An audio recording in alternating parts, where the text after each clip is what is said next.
Hello, నమస్కారం అండి అందరికీ. ఈరోజు మన టాపిక్ వచ్చేసి హైపర్ సెన్సిటివిటీ. అయితే హైపర్ సెన్సిటివిటీ అంటే ఏమిటి, అది ఎన్ని రకాలు, అదేవిధంగా సాధారణమైనటువంటి ఉదాహరణలతో ఈ హైపర్ సెన్సిటివిటీ అంటే ఏమిటి అనేది సులభంగా తెలుసుకునే ప్రయత్నం చేద్దాం. మొదటగా హైపర్ సెన్సిటివిటీ అంటే ఏమిటి? హైపర్ సెన్సిటివిటీ అంటే మన ఇమ్యూన్ సిస్టమ్ మనకి హాని కలిగించడాన్ని హైపర్ సెన్సిటివిటీ అని చెప్పుకోవచ్చు.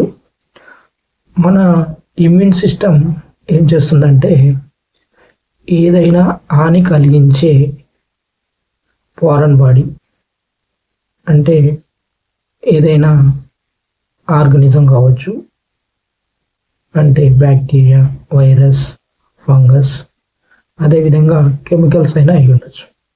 ఏదైనా మన బాడీకి హాని కలిగించేటువంటిది మన బాడీలోకి ఎంటర్ అయినప్పుడు దానిపైన మన ఇమ్యూన్ సిస్టమ్ పనిచేసి మన బాడీని ప్రొటెక్ట్ చేస్తూ ఉంటుంది.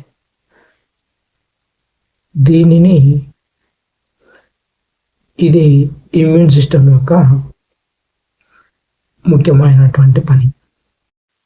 అదేవిధంగా మన ఇమ్యూన్ సిస్టమ్ హైపర్ యాక్టివ్ అయిపోయి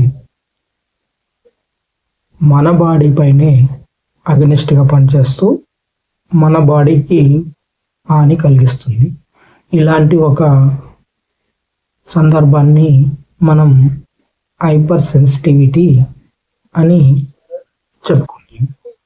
అదేవిధంగా హైపర్ సెన్సిటివిటీ 4 రకాలుగా ఉంటుంది. మొదటగా టైప్ 1 హైపర్ సెన్సిటివిటీ చూసుకున్నట్లయితే ఇది ఇమీడియట్ ఎలర్జీ లక్షణాలని చూపిస్తూ ఉంటుంది. దీనికి కారణం ఏంటంటే ఐజీఈ యాంటీబాడీస్. ఉదాహరణకి దుమ్ము అలర్జీ, ఆస్తమా, అదేవిధంగా మందులు తీసుకోవడం వల్ల వచ్చేటువంటి ఎలర్జీలని టైప్ 1 హైపర్ సెన్సిటివిటీగా చెప్పుకోవచ్చు.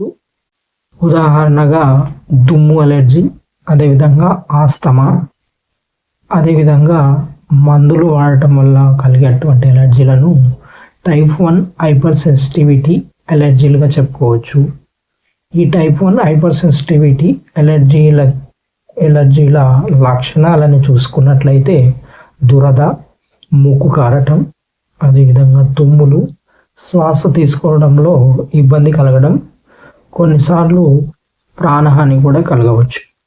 అదేవిధంగా టైప్ 2 హైపర్ సెన్సిటివిటీ చూసుకున్నట్లయితే ఇందులో ఇమ్యూన్ సిస్టమ్ మన కణాలపైనే అగెనిస్ట్గా పనిచేస్తూ ఉంటాయి. అంటే మన ఇమ్యూన్ సిస్టమ్ మన బాడీలో ఉన్నటువంటి కణాలని శత్రువులుగా భావించి వాటిపైన అగెనిస్ట్గా పనిచేస్తూ ఉంటాయి. యాంటీబాడీలు మన ఆర్బీసీ లేదా ఇతర కణాలపై దాడి చేస్తూ ఉంటాయి. ఉదాహరణకి రక్త మార్పిడి reactions, auto immune haemolytic anaemia. దీంట్లో ఏంటంటే రోగ నిరోధక వ్యవస్థ పొరపాటున ఎర్ర రక్త కణాలను నాశనం చేయడం వల్ల రక్తహీనత వస్తుంది. దీనిని మనం టైప్ 2 హైపర్ సెన్సిటివిటీకి ఉదాహరణగా చెప్పుకోవచ్చు. ఈ టైప్ 2 హైపర్ సెన్సిటివిటీని సింపుల్గా చెప్పాలంటే మన కణాల మీద మన ఇమ్యూన్ సిస్టమ్ పనిచేస్తుంది అని చెప్పుకోవచ్చు. అదేవిధంగా టైప్ 3 హైపర్ సెన్సిటివిటీ, దీంట్లో ఏంటంటే యాంటీబాడీ ప్లస్ యాంటీజెన్ కలిపి ఒక కాంప్లెక్స్గా తయారవుతోంది. అవి కిడ్నీ జాయింట్స్, స్కిన్లో కూరుకుపోతాయి. దీంతో వాపు, ఆర్గన్ నష్టం జరుగుతూ ఉంటుంది. ఉదాహరణగా లూపస్, SLE, చెప్పుకోవచ్చు. ఇక టైప్ 4 హైపర్ సెన్సిటివిటీకి వచ్చినట్లయితే ఇది వెంటనే లక్షణాలను చూపించదు. 24 గంటల నుంచి 72 గంటల మధ్య వాటి లక్షణాలను చూపుతూ ఉంటుంది. ఇందులో యాంటీబాడీ ప్రమేయం ఉండదు, కానీ టీ సెల్ పనిచేస్తాయి. ఉదాహరణకి టీబీ స్కిన్ టెస్ట్, సబ్బులు, కెమికల్స్ వల్ల వచ్చే ర్యాషెస్ని టైప్ 4 హైపర్ సెన్సిటివిటీ చెప్పుకోవచ్చు. ఇంకా సింపుల్గా చెప్పుకోవాలంటే టైప్ 1 అనేటువంటిది ఇమీడియట్ అలర్జీ, టైప్ 2 అనేటువంటిది సెల్ డిస్ట్రాక్షన్, టైప్ 3 అనేటువంటిది ఇమ్యూన్ కాంప్లెక్స్, అదేవిధంగా టైప్ 4 అనేటువంటిది డిలేడ్ రియాక్షన్ అని కూడా మనం చెప్పుకోవచ్చు. అదేవిధంగా ఈజీగా గుర్తుపెట్టుకోవచ్చు. ఇంకా ఇమ్యూన్ సిస్టమ్ మన రక్షకుడు, అంటే మన బాడీని ప్రొటెక్ట్ చేసేటువంటి ఒక రక్షకుడు లాంటిది. కానీ అది అతిగా పనిచేస్తే లేదా అతిగా స్పందిస్తే అదే మన శత్రువు అవుతుంది అని చెప్పుకోవచ్చు. అయితే ఇప్పుడు మనం హైపర్ సెన్సిటివిటీ అంటే ఏమిటి, అదేవిధంగా ఎన్ని రకాలు ఉంటుంది అని తెలుసుకున్నాం కదా. మరి రాకుండా తీసుకోవాల్సిన జాగ్రత్తలు ఏంటి, అదేవిధంగా జాగ్రత్తలు తీసుకున్నప్పటికీ వస్తే దానికి ట్రీట్మెంట్ టిప్స్ ఏ విధంగా ఉపయోగపడతాయి అనేటువంటిది తెలుసుకునే ప్రయత్నం చేద్దాం. మొదటగా జాగ్రత్తలు చూసుకున్నట్లయితే ఎలర్జీకి కారణాలు గుర్తించడం. అంటే కొందరికి దుమ్ము ఎలర్జీ ఉంటుంది, కొందరికి ఆహార పదార్థాల వల్ల ఎలర్జీ ఉంటుంది. ఉదాహరణకి కొందరికి పల్లీలు తింటే పడదు, కొందరికి గుడ్లు, కొందరికి మాంసము, కొందరికి చేపలు, కొందరికి వంకాయ, ఇలాంటివి తినడం వల్ల ఎలర్జీ కలుగుతూ ఉంటుంది. అలాంటి పదార్థాలను దూరంగా పెట్టాలి.